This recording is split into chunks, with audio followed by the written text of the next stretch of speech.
Sweet! We get to do Star Trek again. It's episode 5. I gotta get my energy up. I think it's episode... I don't know. Unknown what episode it is. Because... some of our episodes exist in the Q universe. Yes. That have not materialized yet.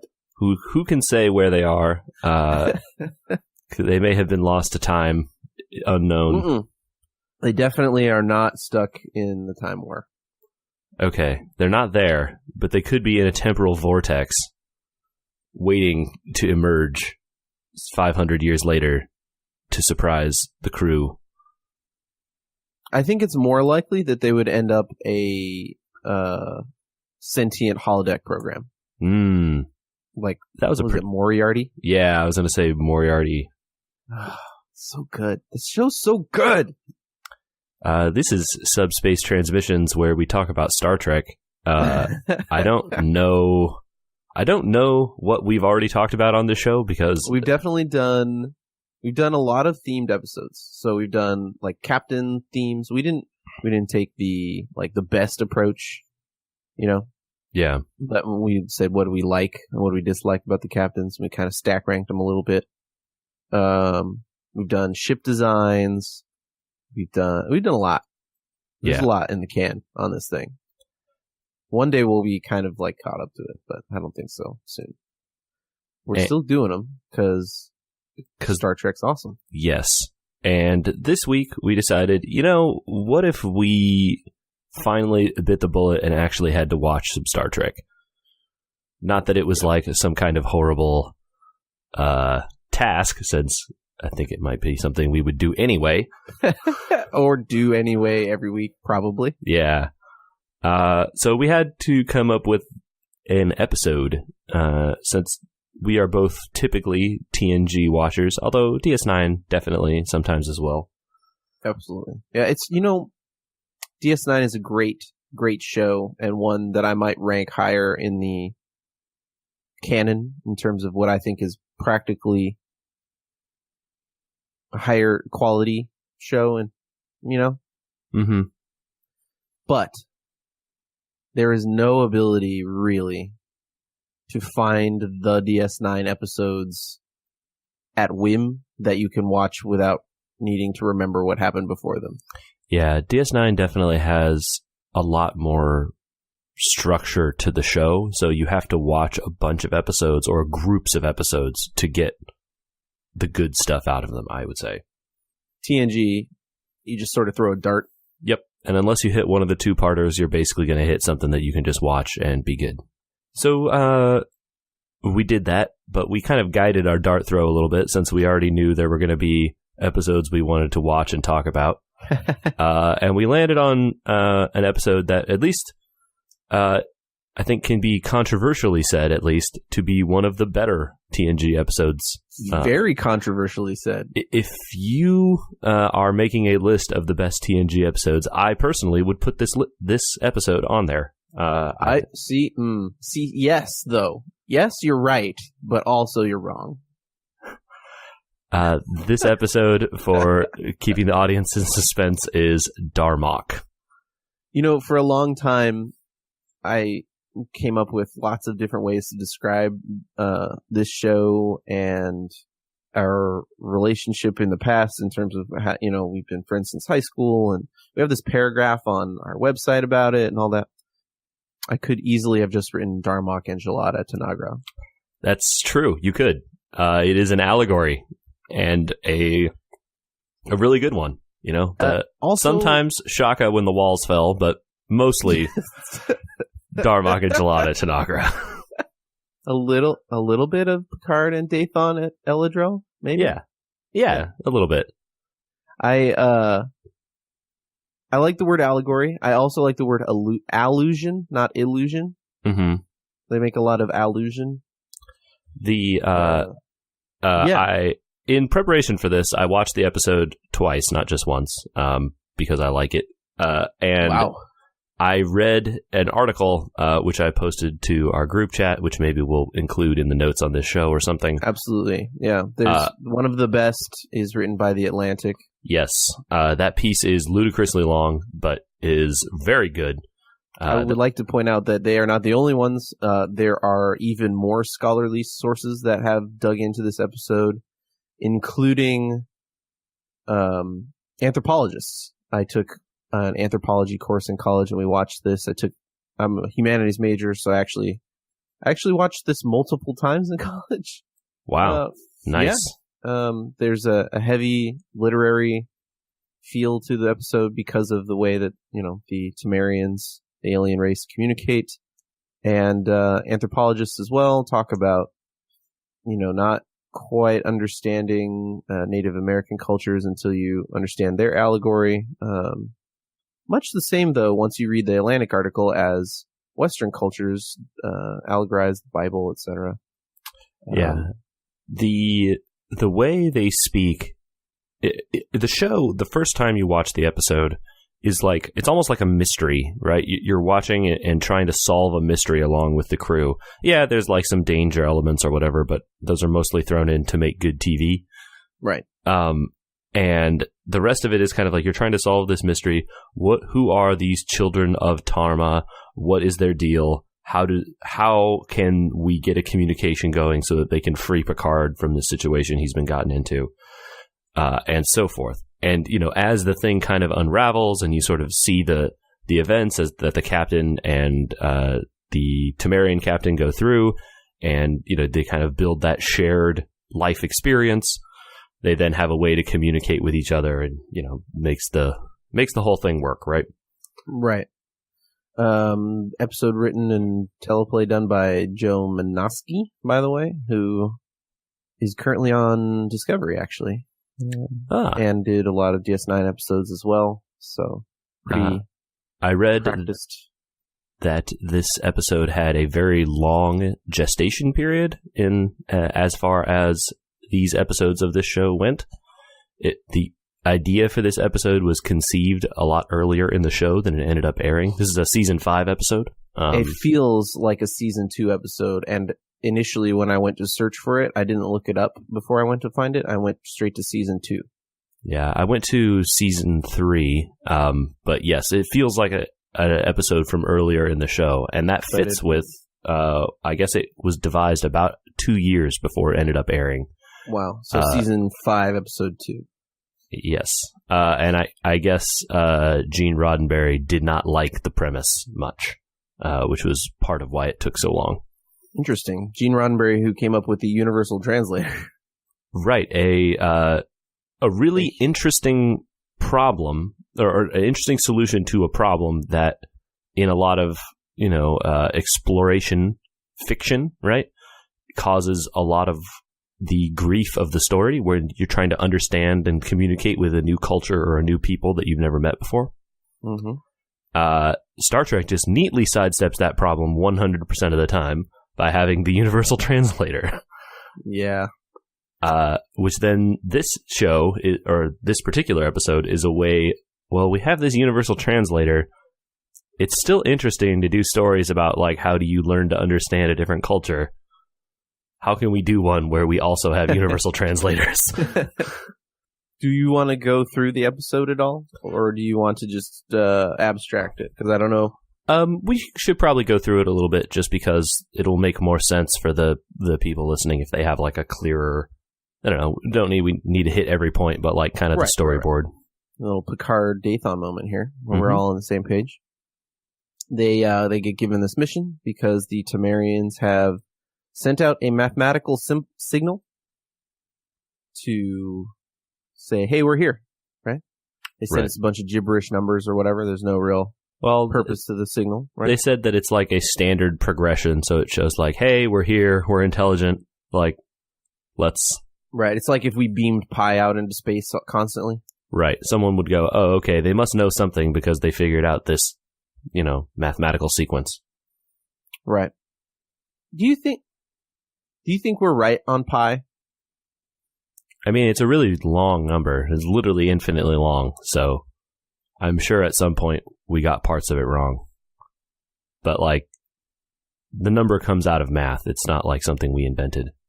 Right, but, like, if some alien race was out there and they were monitoring us and they heard us send out Pi a couple times or whatever, and they looked at the number. They're like, ooh, they're not quite there yet because they don't have pi right. I don't think that would be much of a problem, right? It's pi is the relationship between the circle is its diameter and its circumference. Mm-hmm. So as long as you're like,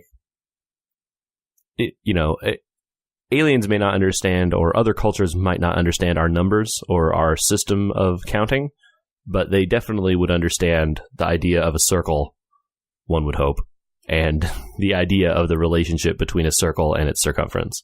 And then go, oh yeah, this is a thing. And then they would probably have that thing too, one hopes. Right.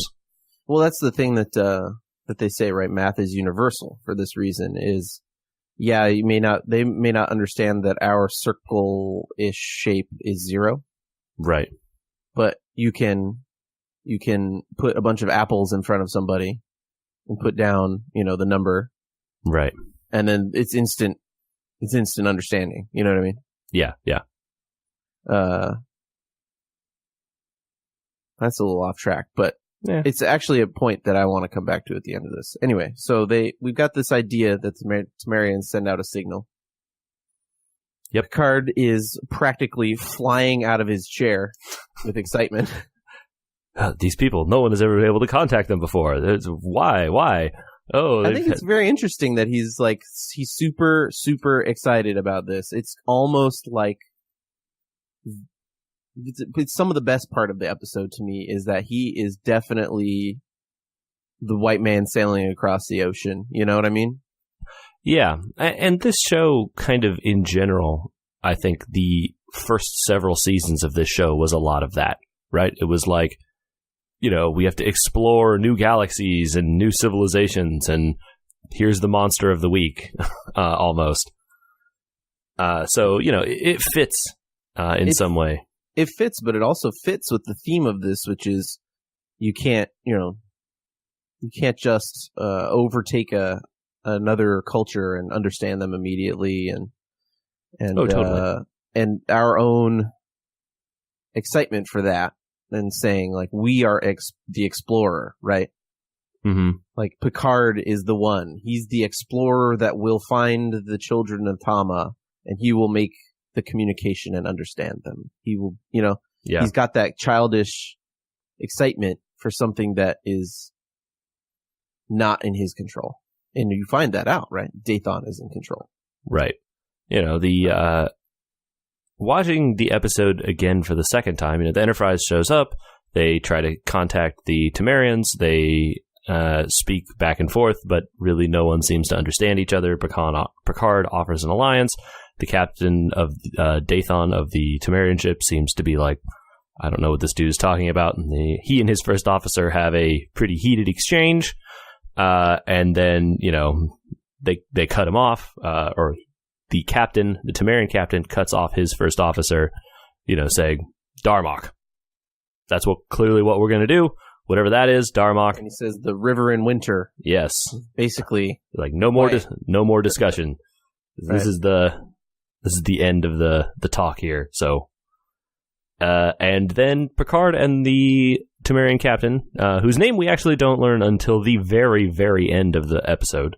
Right, and that is one of the things that definitely holds the glue of Troy's explanation later of their culture together. Right, mm-hmm. If you knew his name up front, this whole thing would fall apart.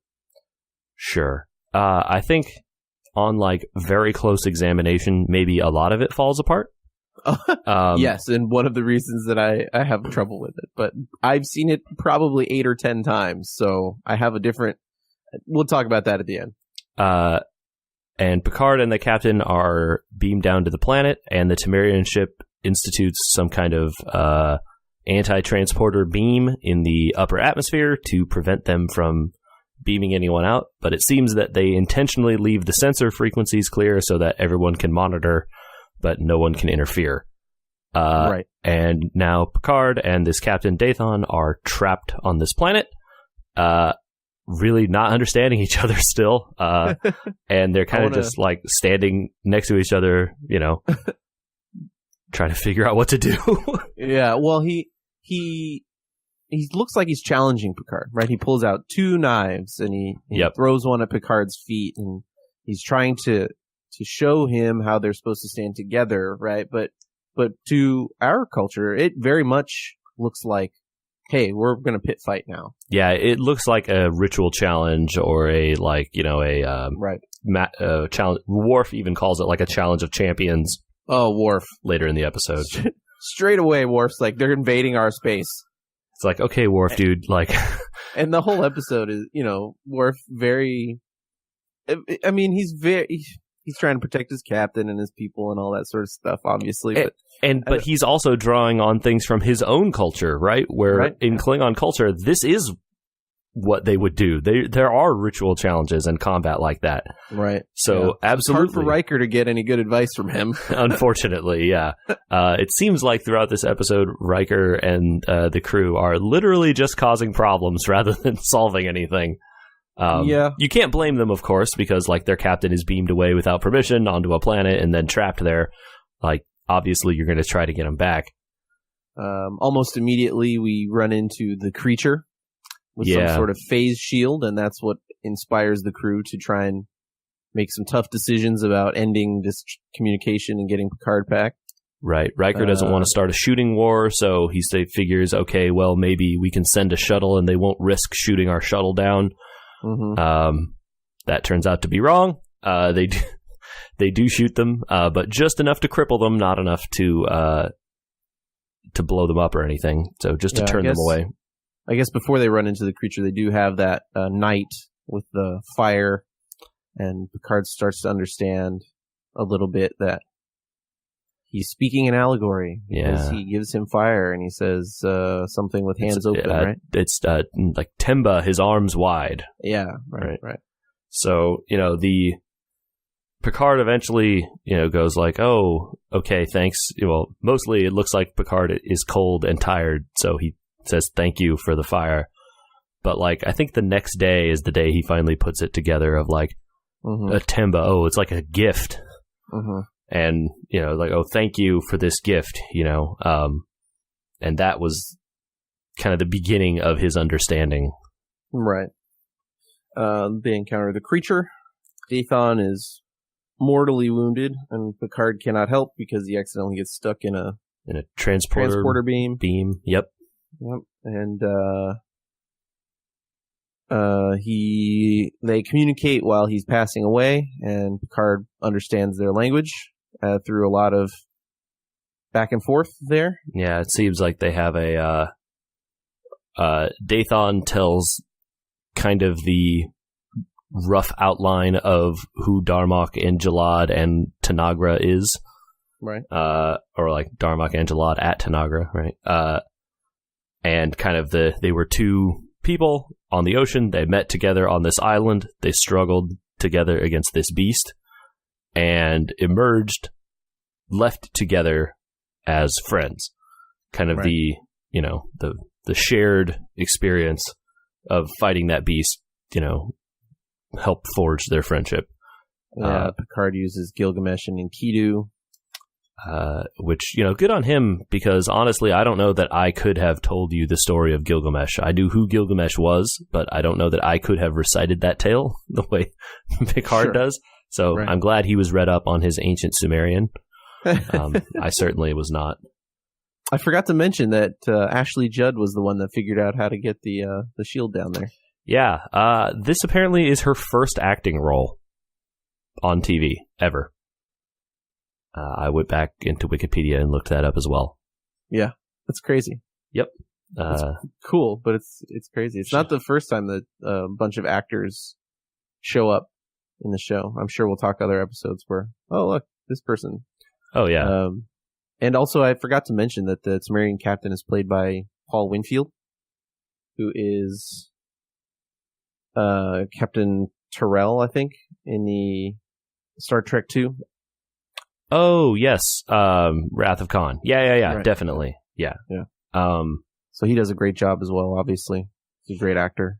Or was a great actor. Yeah. Absolutely does a great job, since really most of the lines he's speaking don't make much sense. He has to give a lot of inflection right? He has to show his frustration when he says "Shaka" when the walls fell, which means failure. He has to show it. Yeah. You have to know. You have to know what he's saying, even on the first, right? Like, so you watch this episode 2 times, and you know everything they're saying. You know how the people are communicating. You know what they're saying to each other because you've gone through understanding all the lines they use. Picard is able to translate them later. Right. But the first time watching it, you have to get, after a few minutes, what these guys are saying, because otherwise you're going to not enjoy the episode. So I think Paul Winfield and his crew did a good job selling their emotions as well. Yeah, even right out of the gate, if you have no idea what Darmok and Jalad at Tanagra means while he and the first officer of the Temerian ship are arguing, you can tell, like, and Troy even says it later when she's talking with Data while they're trying to do the research, that you can tell what's going on there, right? The captain has an idea, first officer does not like the idea. The captain's like, I'm the captain, shut up, we're doing it. And that's the end of the discussion, right? So you can kind of see the dynamic emotionally play out, even if you can't really understand what exactly what they're saying means. And then obviously on the second watch through, you know what they're saying and what it means. Right. Yeah. They get Picard back after going with Worf's plan of basically shooting the Temerian ship. Yep. Which does not work well. Nope. Turns out the Temerians may be somehow more technologically advanced than the Federation. Yeah, it turns out their little shooting did disable the field enough for them to beam Picard back, but boy, the Temerians weren't happy about being shot, which can't blame them. Sure. And the Federation weapons didn't seem to do too much damage. And the Temerian ones seem to do quite a bit better. So their little shooting match ensues for a little bit. Picard, bursts onto the scene, hail the vessel. They do, and lo and behold, since he has now unlocked the key to their allegorical language, he, is able to tell them, their captain passed away. Here's his little captain's log or whatever, and that, peace. We want peace between our people. And they're like, we're not quite ready to do anything, but thanks. But they do say, hey, we recognize Picard and Dathon and Eladril as a beginning, maybe. We'll see. Yeah, and so now there is a shared event for both people to reference Picard and Dathon at Eladril. A nice little bow on the end of an episode there, and you catch Picard reading his Homeric hymns later at the very end, because of course he would go back and read a bunch of old Earth. Do you think Picard replicates books just to look really smart when people walk in? I like to believe he has a library, only because he likes how it looks, not because obviously he needs it. I think honestly, though, this might be the first shot, too, at the end of this episode where you see that behind his desk is a window and it's straight out into space. Yeah, I don't know when the first time they showed that little ready room and it's what's in it. But it's definitely one of the earlier times. They definitely go to that room, not infrequently, but I don't know if they do it all the time. I don't know if you ever see as many shots of it from Picard standing at the window staring out into space. Definitely not. Yeah, so that's a little recap of the episode with a few thoughts thrown in there, but we should get into it, man. Yeah. I think that last scene is obviously fantastic. I love every episode that has Picard's amazing jacket in it. Yeah, that's a good jacket. The shoulder pad jacket. Yes, it's good. If I had to do a Federation cosplay, it would involve that shoulder pad jacket. Definitely. The gray bottom, the sort of ribbed turtleneck top, that red jacket with the shoulder pads. Muy bien. I like that. It's a good look. It is a quintessential episode, and I think if you had to make a list of episodes everyone should watch, this one should be it, because the first time you see it, this is definitely one of those, oh, that's cool episodes. Yeah, definitely. It is kind of like an idea of what it must be like for, people exploring space to run into some completely alien culture despite all their technology or whatever. And, it tells that, what's the name of the archetypal story of explorers meeting a new culture and learning to assimilate and, becoming friends. It does it in the futuristic way, the self-aware way of saying sometimes when we explore, we try to project rather than accept. And it does, I think, hit the Star Trek button of saying in the future we have to be better than we were. Because they definitely start out, and they use Picard and Worf, I think, mostly to become archetypes of different types of themselves.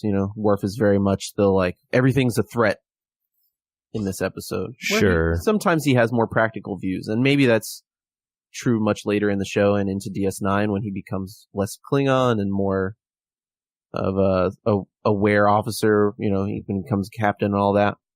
Or commander, I guess, not a captain. Yeah. He is a captain by the shows, or commander by the shows. How does he captain the Defiant without being a captain? I think he does become a captain at the end. Okay. So he's a captain when he's in First Contact? That doesn't make sense, because then he stays on the Enterprise after that. He's got to be a commander. I don't know when First Contact technically takes place. Well, but there's movies after that, so... Yeah, but I don't know when any of the Star Trek movies fit on the timeline, is what I'm saying. Yeah, okay. I think they're all after DS9 and all that. Generations might be between somewhere in there. I don't know. Because Worf's still on the D. Well, that didn't sound good. The Enterprise D. It didn't. This is off topic. Anyway, for those reasons, it's a great teaching tool in this episode, and it definitely, I think, hits the Star Trek button. Yeah. We should talk about what you love about it first, I think. Okay.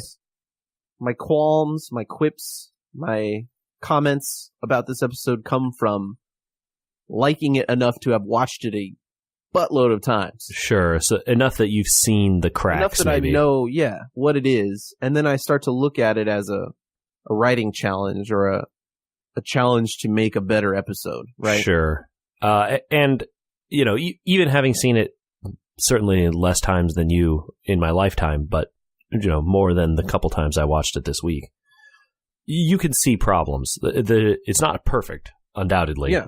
And we could talk about that Atlantic article later. does a good job of pointing out that, hey, there's some Star Trek fanverse that definitely does not like this episode as much as the rest of the world. And I think that's fair. I think there are definitely some people who find this stuff, like this kind of an episode, good, like stereotypical Star Trek. Right. And some people who don't, right? Like either you want this kind of stuff from a Star Trek or you don't. And that's okay, right? Some people don't, and then they're not going to like this episode. Right. And that's fine. I think that the episode is somewhat troubled in the long run, but is definitely not a shaka when the walls fell. Right. I think that's a good way to put it. All right, hit what you like, man. So the stuff that I like about this episode is not only how unique it is. There's definitely nothing like the Temerians anywhere else in Star Trek. So that's fun just in and of itself, just how unique they are, how their language and how they, how their culture works is completely unique. I don't know that I've seen anything like this anywhere else in fiction. Not that maybe other places haven't tried something like really crazy like this before, but I certainly have not seen it. And that by itself is like worthy of recognition, since a lot of sci-fi stuff tends to borrow from other sci-fi stuff at some level, right? Mm-hmm. So them just being completely unique was really great. And the story, despite being like this very stereotypical kind of journey of, two rivals to become friends, is told great. That the acting on all sides by Picard and the Dathon is really great. The kind of the process of learning and going through that, Temba, his arms wide means a gift, right? That kind of a thing. I think that part is just really good. I like, even when the story is obvious and cliched, sometimes it can be well done, and I think that this is that way. I think one of the best moments in the show that saved it from being too cliched was that Riker's attempt to solve this problem caused a bigger issue, right? Like, there was the captain getting killed is not the fault of the captain's decision. Although one of the best parts of this is that he chose to do this. He went down to Eladrel knowing what was down there and thought that his life was worth trying to communicate. Yeah, the sort of the noble sacrifice of the Temerian captain is like, I want to believe that there are people like that in the world who would willingly risk their whole life in order to, connect with this alien culture that they really know basically nothing about, right? The Temerians really know nothing about the Federation. They have no reason to trust or like them. Right. Like, over 100 years, they've run into each other 8 times. And in that little bit of information, this captain has decided this 8th time he wants to make sure there's peace between the two of them. And it's worth his life. And that's cool. Yeah. And Riker making the decision that kills him, basically. Yeah. Is great writing, I think. And actually, the fact that the Temerians aren't even necessarily mad that their captain died, they were more mad that they were being shot at. Right. Obviously, Riker doesn't know that at the time. The fact that, when Picard comes back and says, hey, your captain has helped me see, I understand, and I can communicate with you now, but he was killed by the beast. And, then they, take back the logbook and everything. It is just a moment right there in the show that is like, hey, this is what cultural exchange is. This is how this stuff, sometimes needs to be done between two peoples that don't understand each other. Mm-hmm. And that's the part of it that I like. I like that cultural exchange is the focus. They're really trying to, the whole story is they're trying to figure out how to express ideas in a way that this other group of people who are, really understand nothing about humanity at all, and how they can, get something across to them. Yeah, Troy and Data do a really good job of explaining to, I think, they save the episode a little bit by saying, their culture must have a lack of self in it, in terms of, right. You and I would be talking and I would talk about myself, and I would say, I really felt bad about this decision that I made, and it becomes about me, right? Like, if I say, yesterday I backed my car into a cop car. No, I'm just kidding. Yikes. No, it was, that's a song. That is about you. Yeah, no, but I was trying to make an allusion to a Modest Mouse song. But like, I backed into my garage and I feel terrible about it, or, you know what I mean? Sure. It becomes a story about yourself versus, she says, they have no real desire to have a sense of self. It seems like they communicate through these illusions so that they tell you about an experience and how you feel in that experience versus the practical nature.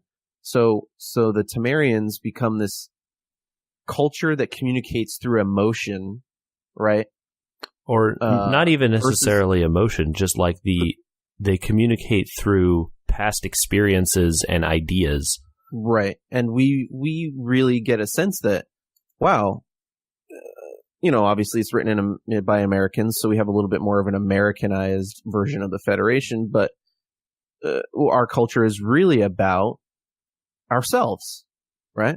Yeah. We practicalize our experience for other people to understand. We use a very practical sense. And so there's advantages and disadvantages to both systems, and seeing that other cultures have advantages and disadvantages is one of the best parts of this episode. Yes. The only thing I wish that we got, which we don't really ever get much of, is I want to see two Temerians talk to each other for a little bit. You get a little bit of it with the captain and the first officer at the very beginning, and that Atlantic article, which we'll link, goes into it a little bit. But like, how do Temerians ask each other for like, hey, can you help me fix my car? Yeah, well, less that, and that's definitely something that the article talks about, is that they make they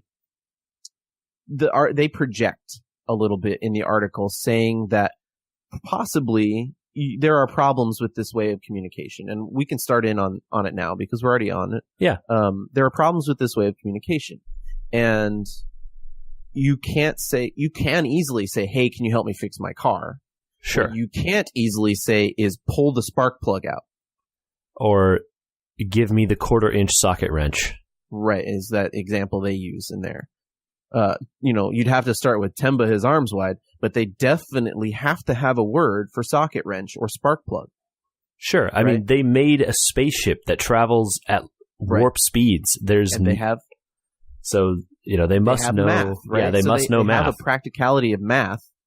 So where in there is the ability to say, okay, rivet this together? You know what I mean?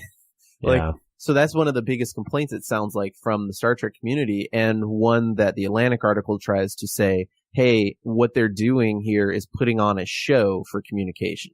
Of course. And one of the things that I think that is good about the Atlantic article is you have to understand that Dathon thinks that this is the best way to communicate with us. Yeah.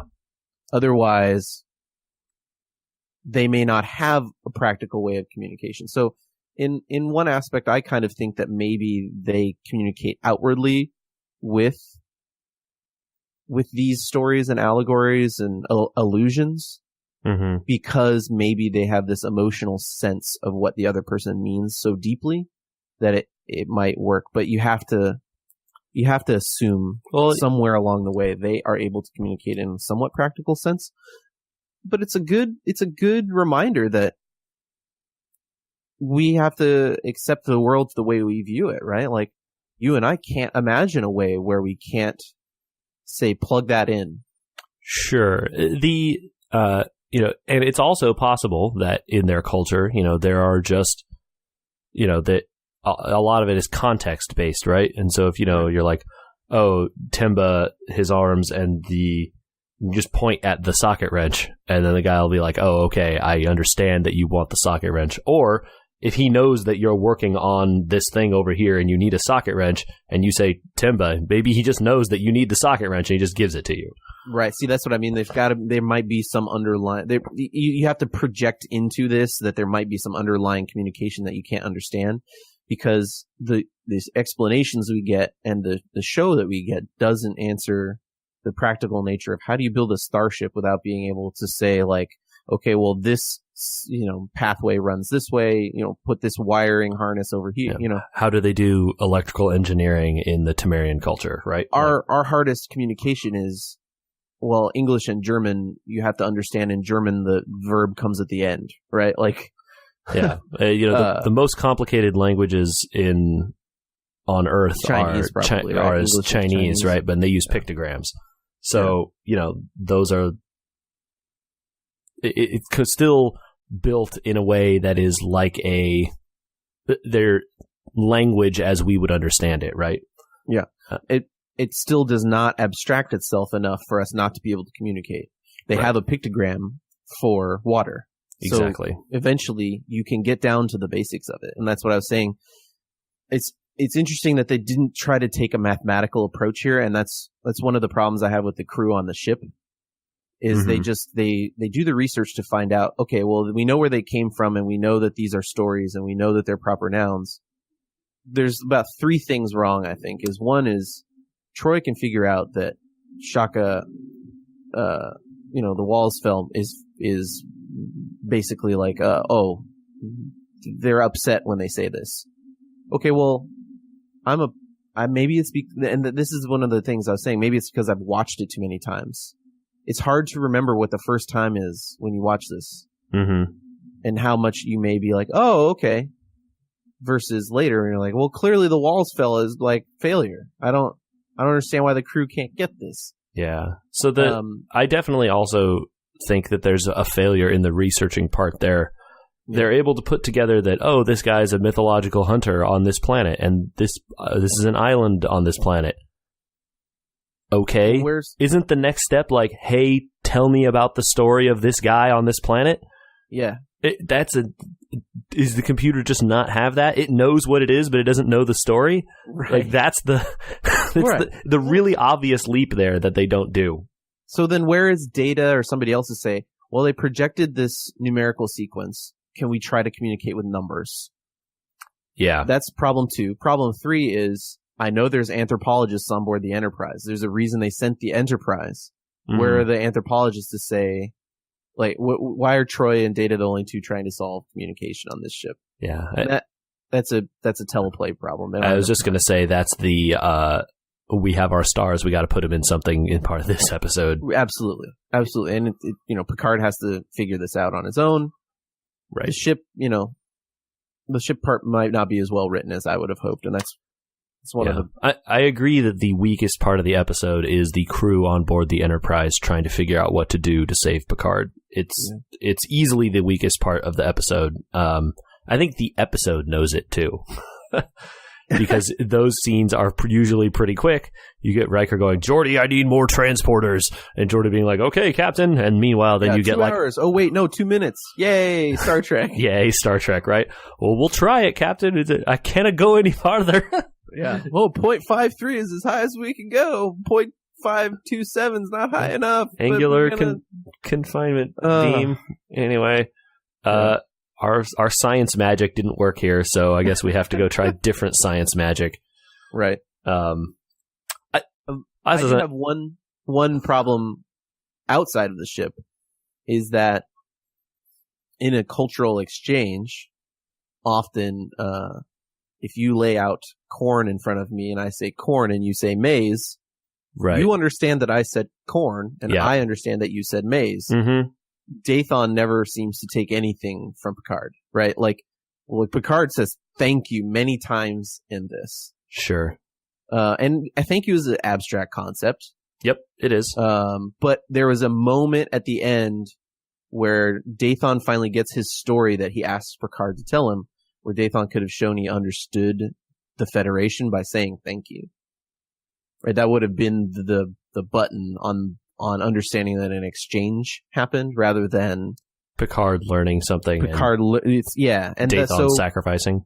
Right. I think it undermines a little bit of what they were going for, where in my literary sense of this episode, and you can go read much deeper, and I suggest you do if you found this episode interesting, or if you like the episode Darmok a lot, go read some anthropological papers on this, because they do exist, and they're very deep and detailed about our own history with understanding Native American allegory.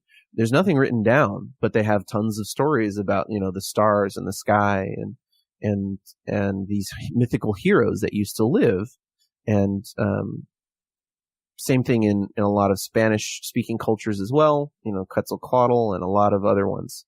And you can go read those, and they're fantastic.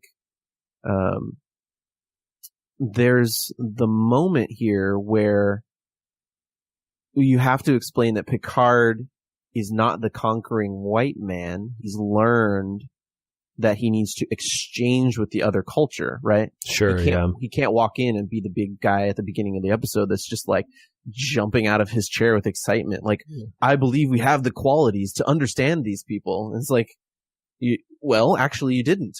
You know what I mean? Right. The first thing you did when you saw him on the screen and didn't understand him was offer him the most complicated future alliances and trade agreements and blah, blah, blah. Yeah. And it turns out that what they needed to understand it has nothing to do with the quality of you as a person or you as a race or a culture. You need experience, right? Right. You can't communicate to them like, we are the Federation and a peaceable race, and we want to explore the galaxy and make non-aggression agreements and work together with everyone we ever meet. Let's draft up this legal treaty here. You can't do that. You can't. That's literally like, hey, friend, we just landed on these shores. Do you own this land? That's cool. I see all your crops over there. Like, here, sign this piece of paper, and we'll like give you blankets or whatever, and then we own all the land in America. That's cool, right?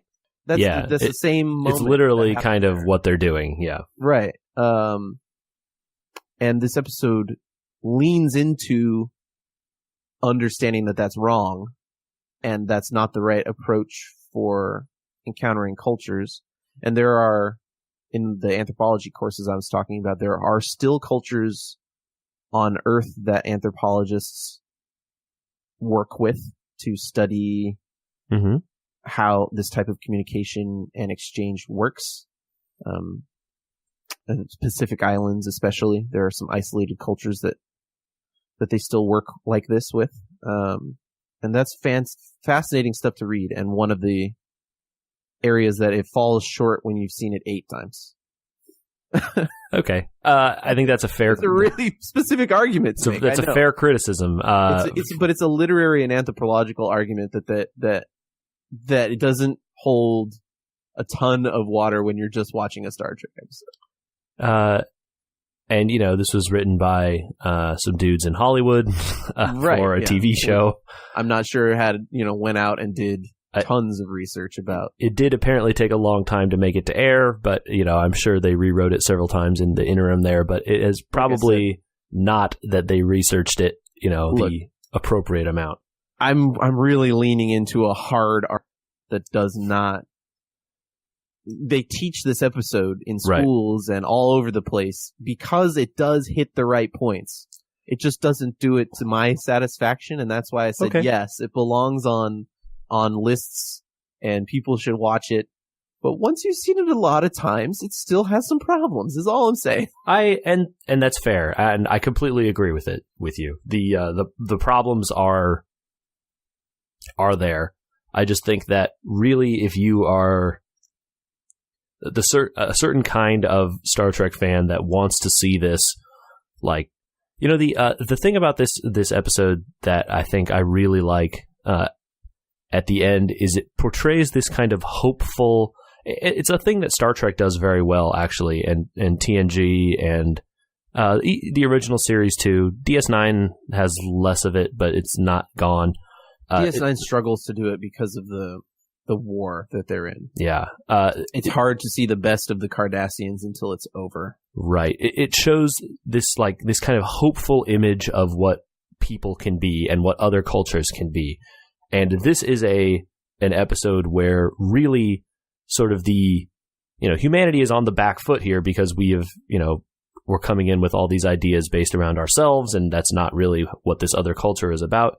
But this other culture is really putting their best foot forward here. They're like, hey, look, it's been, we've known about these other races for hundreds of years, and now we're going to finally try and make this effort to really understand them so that they can understand us. Yeah, and you have to think that it's very calculated that they reached out to the Federation, right? Right, yeah. They didn't reach out to the Klingons. They didn't reach out to the Cardassians. Right. They reached out to the Federation. You have to assume that they have some sort of technology that has allowed them to observe what's been happening in the universe for these last 100 years. And they said, okay, those are the people, Dathan, you have to go communicate with. Right. You got to make it work.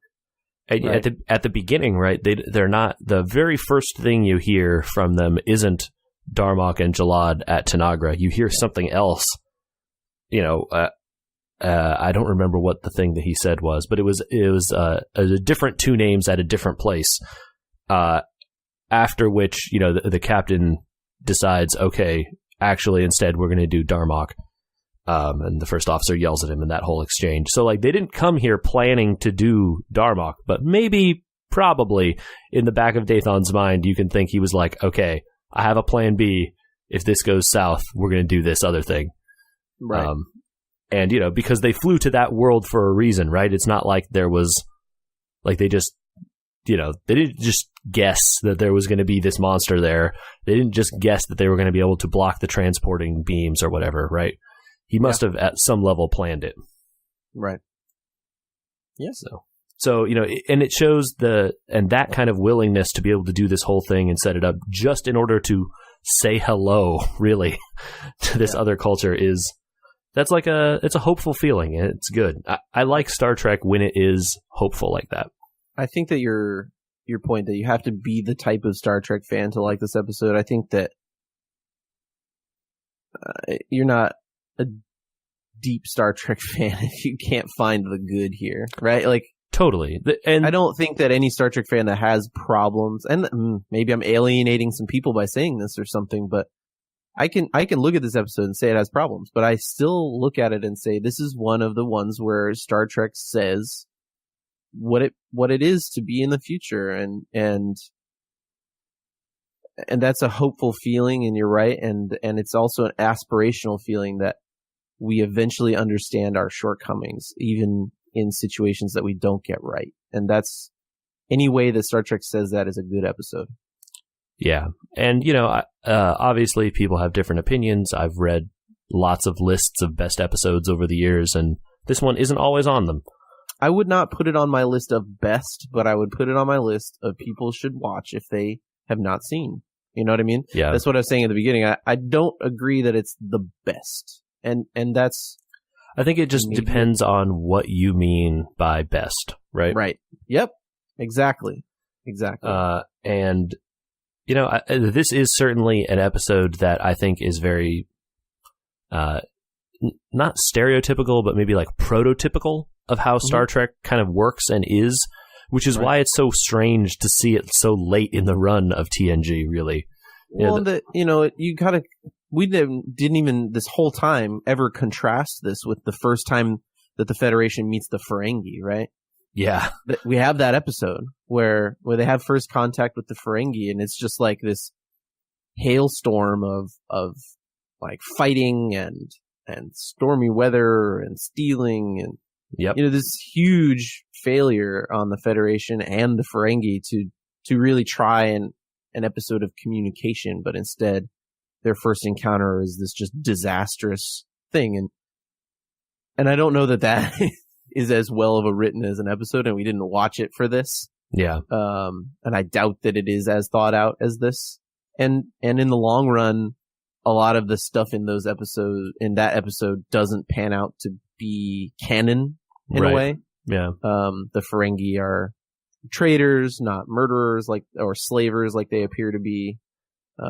They write some of it back in late in the DS9 era when you start to research Ferengi history and all that sort of stuff. And culture culture. And so, but it doesn't hold water all the time.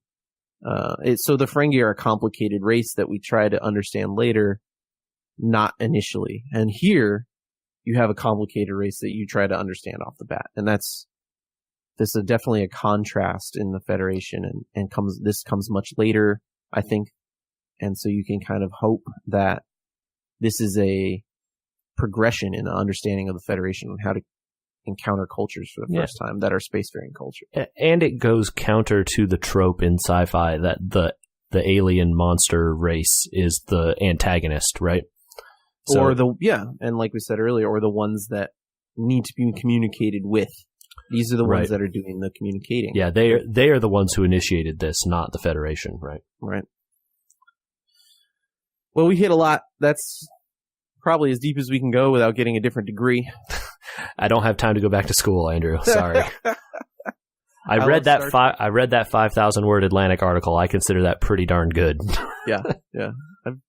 You did good. I did good. We did good. Yeah, us. Yeah. It was that was Darmok and Jalad at Tanagra. Andrew and JJ on the podcast.